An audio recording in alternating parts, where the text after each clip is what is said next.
Hai guys, apa kabar kalian semua? Welcome back to Ruang Gelap dengan gua Amira. Kali ini kita akan bahas kasus yang lumayan mirip dengan Chris Watts. Ini adalah kasus hilangnya seorang wanita yang hamil 8 bulan bernama Laci Peterson dan ternyata setelah diusut dalam rumah tangganya yang terlihat bahagia. Seperti biasa ternyata banyak rahasia-rahasia dan skeletons in the closet. Karena pada akhirnya yang ditangkap atas pembunuhan terhadap Laci dan juga anak kandungannya adalah suaminya sendiri. Langsung aja kita masuk ke cerita. Welcome to Ruang Gelap. Cerita berawal dari sebuah keluarga kecil yang hanya terdiri dari sepasang suami istri. Istri yang bernama Laci Peterson dan suami yang bernama Scott Peterson. Mereka berdua ini baru beberapa tahun menikah dan akhirnya dikaruniai anak yang masih ada di dalam kandungan Laci. Saat itu berumur 8 bulan. Nah, tepat di tanggal 23 Desember, satu hari sebelum New Year's Eve atau malam Natal, mereka ini masih sempat keluar jalan-jalan dan juga potong rambut di salon milik saudara Laci. Besok harinya di tanggal 24 Desember, Scott dan Laci bangun, terus mereka sarapan, dan di situ Scott minta izin untuk pergi memancing. Sekitar jam 9:15 Scott pergi untuk mancing, sedangkan Laci ini masih masak dan rencananya mau ngajak anjingnya jalan-jalan. Nah, sekitar jam 3 siang, Scott pulang ke rumah dan dia bingung karena ternyata Laci nggak ada di rumah. Dia ngeliat ke garasi, mobil si Laci ada. Jadi dia bingung, ini Laci kemana? Kalau mobilnya ada, kenapa dia nggak ada di rumah? Nah, apalagi pas dia ngecek, ternyata anjingnya itu sendirian ada di taman, tapi emang diikat. Dan di sini dia makin aneh lagi, biasanya anjingnya nggak pernah ditinggal sendirian. Jadi Scott mencoba untuk menghubungi teman-teman mereka, keluarga mereka, nanyain ke orang tua Laci apakah sebenarnya Laci ada di rumah mereka, karena dia bingung ini Laci di mana. Karena semua orang pada nggak tahu di mana Laci, jadi Scott memutuskan untuk berkeliling di daerah perumahan. Siapa tahu Laci lagi jalan atau Laci ada sesuatu yang terjadi pada Laci. Karena kan posisinya Laci itu sedang hamil besar, 8 bulan, anything can happen. Karena keberadaan Laci tidak kunjung ditemukan sekitar jam 6 sore, ayah dari Laci menelpon polisi untuk melaporkan hilangnya Laci secara misterius, yang langsung ditanggapi oleh polisi yang mendatangi mereka. Dan seperti biasa, seperti di kasus-kasus lainnya, biasanya orang yang pertama kali dicurigai kalau ada kasus pembunuhan atau kasus orang hilang, itu selalu orang terdekat korban. Di dalam kasus ini, orang itu adalah Scott Peterson, suaminya sendiri. Waktu polisi datang untuk mengecek rumah Scott, tempat terakhir Laci dikatakan berada di situ, mereka mulai curiga karena Scott nggak terlihat seperti suami yang sedang kehilangan istri dan anak dalam kandungan. Bayangin waktu polisi datang untuk ngecek rumahnya, dia itu lebih khawatir polisi ngegores mobilnya. Atau waktu dia nyediain minum, dia hati-hati banget sampai setiap gelas itu dia kasih coaster, tahu coaster? Tatakan gelas, sampai dia bener-bener mastiin semua gelas tuh punya tatakan. Kayak, you shouldn't be worrying about that. Your wife is missing. Kayak, apalagi pembawaan dia juga tenang. Nah, di tahun 2002 itu tahun pertama di mana TV itu bisa ada siaran selama 24 jam. Jadi pas banget saat TV lagi bekerja selama 24 jam, ada kasus ini. Kasus ini langsung menjadi sorotan media dan ditayangkan di TV 24 jam. Dan dalam satu malam, Scott Peterson menjadi suami yang paling dibenci se-Amerika. Karena kasus ini di mana-mana. Semua orang dengan mudah langsung menjudge Scott sebagai tersangka atau orang yang sepertinya bertanggung jawab atas hilangnya Laci. Apalagi karena Scott good looking, Scott cakep, jadi semakin banyak orang yang berspekulasi tentang apa sih yang sebenarnya terjadi antara Scott dan Laci. Kecurigaan semakin bertambah saat Scott menolak untuk mengambil tes poligraf atau tes kebohongan. Meskipun tes kebohongan enggak 100% akurat, tapi biasanya polisi masih menggunakan tes ini untuk melihat apa reaksi orang yang dites. Polisi lalu menelusuri apakah benar Scott pergi memancing. Jadi diceklah ke Barclay Marina dan ternyata di sana banyak orang yang emang ngelihat Scott ada. Scott lagi mancing. Tapi waktu polisi tanya, "Oke, lu mancing ikan apa sih? Lu dapet ikan apa?" Dan Scott bilang, "Ya ikan." Padahal ya kalau misalnya orang pergi mancing terus ditanyain dia dapet ikan apa aja, biasanya kan malah boasting kan. Oh ya gue dapet ikan ini, ikan itu. Tapi dia cuman yang iya ikan, kayak ya ikan apa? Ya ikan.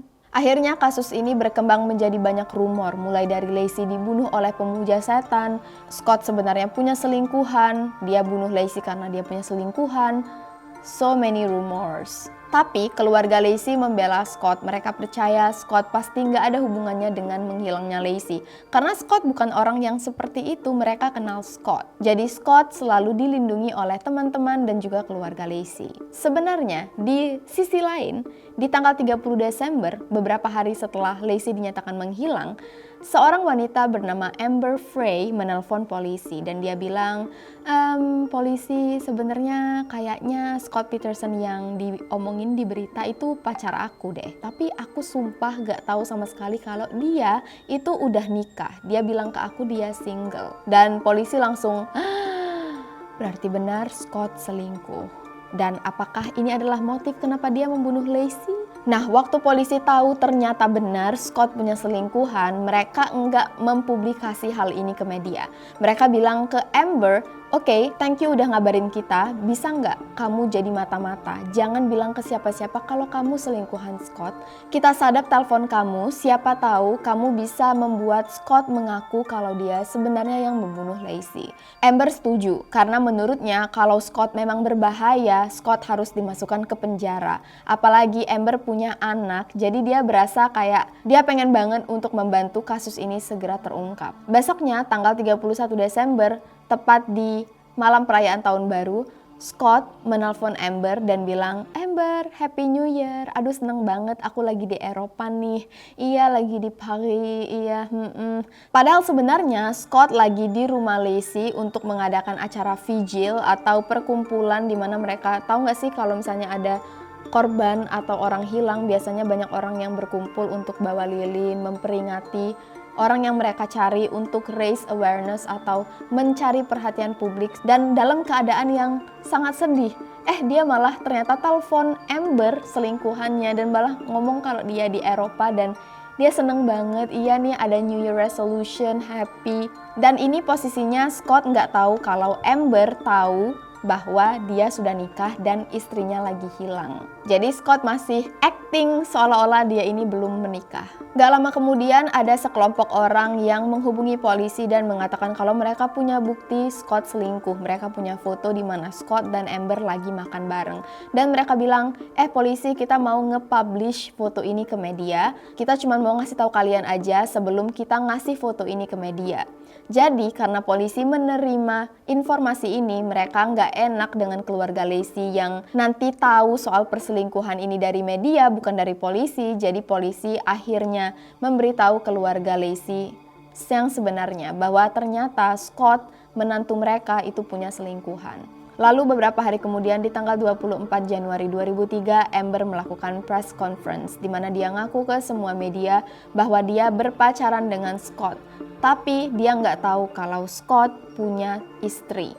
Jadi dia bilang secara nggak langsung dia itu seorang selingkuhan, tapi dia nggak tahu kalau dia selingkuhan. Dan dia bilang dia udah melakukan segala cara untuk membantu polisi, tapi ya pada akhirnya ternyata perselingkuhannya harus terungkap dan dia nggak bisa lagi jadi mata-mata. Setelah keluarga Lacey tahu bahwa Scott punya selingkuhan, satu keluarga, teman-teman, dan semua orang terdekat Lacey yang awalnya membela Scott langsung mundur dan yakin bahwa Scott yang membunuh Lacey. Lalu beberapa hari kemudian, warga menemukan 2 jenazah yang ada di tepi pantai. Jenazah seorang wanita dewasa dan jenazah bayi yang masih kecil banget, bahkan tali pusarnya belum diputus. Dan setelah diperiksa DNA mereka, ternyata itu adalah Lacey dan anak dalam kandungannya. Atas penemuan 2 mayat ini, polisi langsung mendatangi Scott yang ternyata kayaknya lagi siap-siap untuk melarikan diri. Dengan bukti 1 helai rambut Lacey yang ditemukan di dalam perahunya, anjing pelacak yang melacak keberadaan Lacey di dekat pantai di mana dia pergi memancing, dan ditambah dengan motif bahwa Scott membunuh karena dia berselingkuh. Akhirnya Scott disidang di pengadilan atas pembunuhan ini dan terbukti bersalah, dijatuhi hukuman mati. Sampai hari ini Scott masih hidup, masih menyatakan dia tidak bersalah, dan masih menunggu hukuman matinya yang akan segera datang. Meskipun Scott sudah dinyatakan bersalah dan dijatuhi hukuman, ada beberapa kelompok orang yang punya teori yang berbeda. Jadi di hari hilangnya Laci, ternyata rumah di seberang mereka itu mengalami perampokan. Dan banyak orang yang cukup yakin jangan-jangan perampok inilah yang membunuh Laci. Tapi menurut polisi sendiri mereka nggak pernah menghubungkan kasus perampokan ini dengan kasus pembunuhan Laci. Anyways, sampai di sini dulu cerita kita kali ini. Thank you so much dan sampai jumpa lagi di kasus-kasus berikutnya. Stay safe and stay alive.